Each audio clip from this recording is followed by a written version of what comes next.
Hello and welcome to a motion study of mushrooms.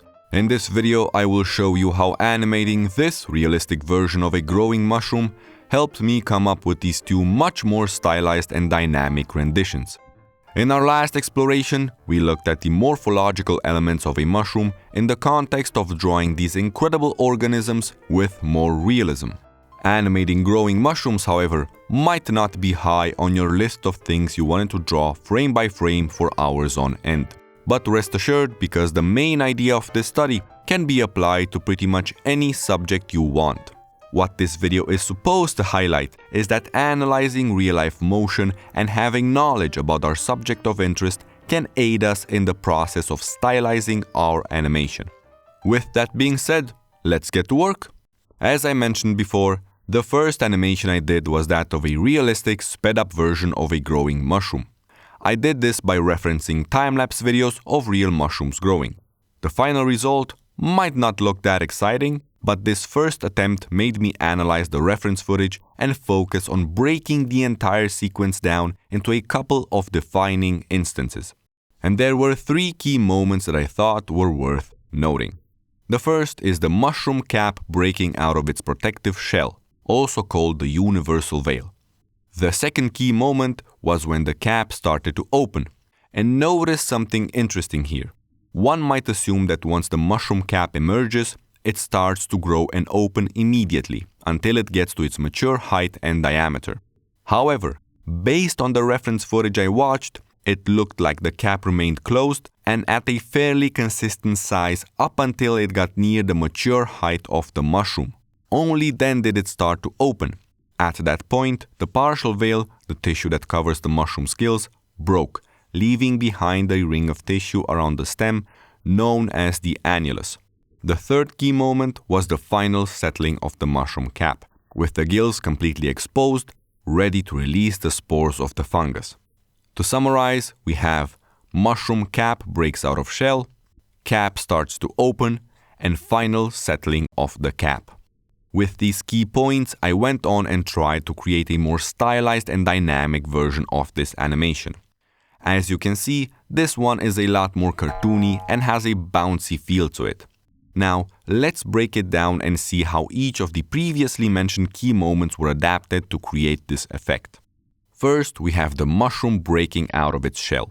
I decided to give the tissue of this version elastic properties. That's why we have quite a big anticipation here.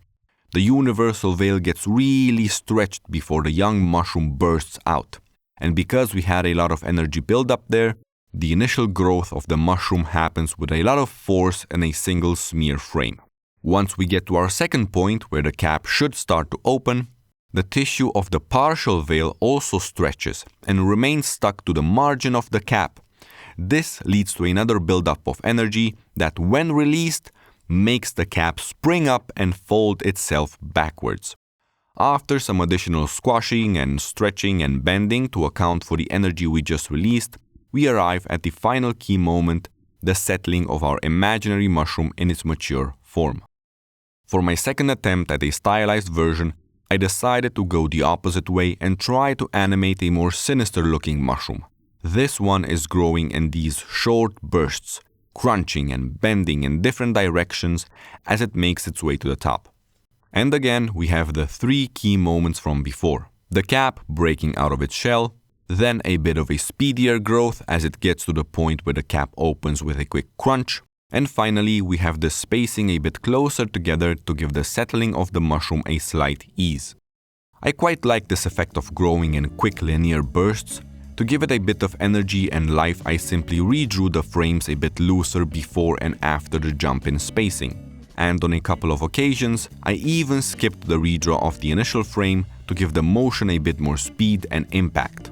You can basically see this as adding a minimal anticipation and follow-through for each sequence of movement.